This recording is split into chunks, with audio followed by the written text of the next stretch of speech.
Hello friends, இப்போ நான் ரீசெண்டாக வாங்கியிருக்கிற கேஸ்ட் அயர்ன் தவாவோட ரிவ்யூ வீடியோ தான் இது. இதை இப்போ அன்பாக்ஸ் பண்ணி பார்த்துடலாம். இந்த தவா நான் இண்டஸ் வேலிலேருந்து வாங்கியிருக்கேன்.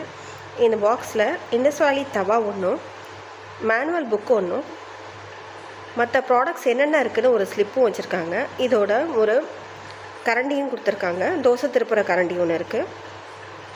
இந்த தவா நல்லா வெயிட்டாகவும் ஸ்மூத்தான ஃபினிஷிங்கோடையும் இருக்குது. ஃபினிஷிங் நல்லா ஸ்மூத்தாக இருந்தால் தான் தோசை நல்லா சாஃப்டாகவும் நல்லா முருகலாகவும் வரும்.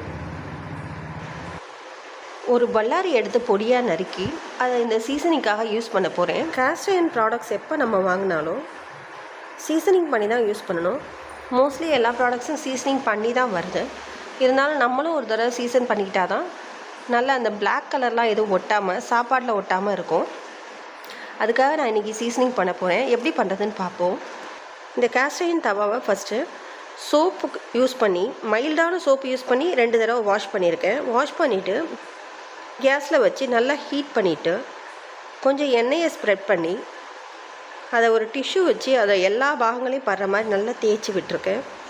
இந்த மாதிரி எல்லா பக்கமும் படுற மாதிரி தேய்ச்சி விட்டுட்டு பொடியாக நறுக்கின வெங்காயத்தை இப்போ தவா மேலே நம்ம போட்டுட்டு நல்லா எல்லா பக்கமும் படுற மாதிரி பொறுமையாக நிதானமாக கொஞ்சம் கம்மியான தீயில் வச்சு வதக்கிக்கிட்டே இருக்கணும். ஆனியன் எல்லா இடத்துலையும் படுற மாதிரி, அதே சமயம் முருகலாக வர மாதிரி, பொன் முருகலாக வர மாதிரி நம்ம ரொம்ப நேரம் வறுக்கணும். ஒரு 2-3 நிமிஷமாவது எடுக்கும் அது. இந்த மாதிரி நல்லா வதக்கின பிறகு இதை அப்படியே ஒரு பிளேட்டில் மாற்றிட்டு தவாவை நல்லா தொடச்சி விடணும். அடி கனமான இந்த மாதிரி கேஸ்ட் அயர்ன் தவா நம்ம யூஸ் பண்ணுறதுனால ரொம்ப ஹீட் இல்லாமல் அதிகமாக வேர்க்காமல் இருக்கணும். ஒரு பல்லாரி எடுத்து பாதியாக நறுக்கி அதை கத்தியில் சொருகி எல்லா பக்கமும் நல்லா தேய்ச்சி விட்டுறணும்.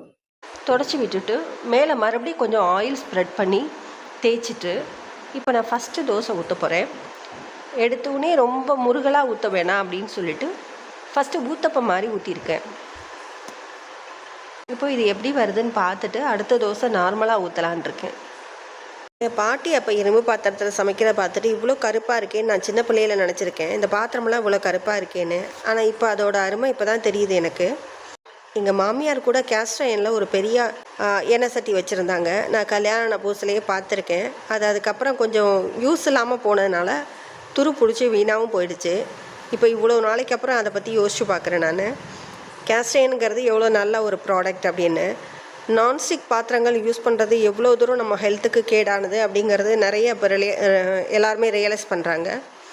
நானுமே இப்போல்லாம் நான்ஸ்டிக்கெல்லாம் ஒதுக்கிட்டு கேஸ்ட் அயர்ன் திங்ஸ் தான் நிறைய வாங்க ஆரம்பிச்சிருக்கேன். கேஸ்ட் அயர்ன்லேயே பேன் வாங்கியிருக்கேன். இப்போ தோசைக்கல்லும் வாங்கியிருக்கேன். ஊற்றப்போ நல்லா வெந்து வந்திருக்கு. இப்போது நல்லா எடுத்துடலாம். நல்லா எடுக்கவும் வந்துச்சு, எதுவும் ஒட்டலை, நல்லா தான் வந்துச்சு. இப்போ அடுத்தது சாஃப்டாக நல்ல பெரிய தோசை நார்மலாக ஊற்றிடலான்னு ஊற்றிருக்கேன். நல்லா ஸ்ப்ரெட் பண்ண வருது தோசை, ஒட்டலை.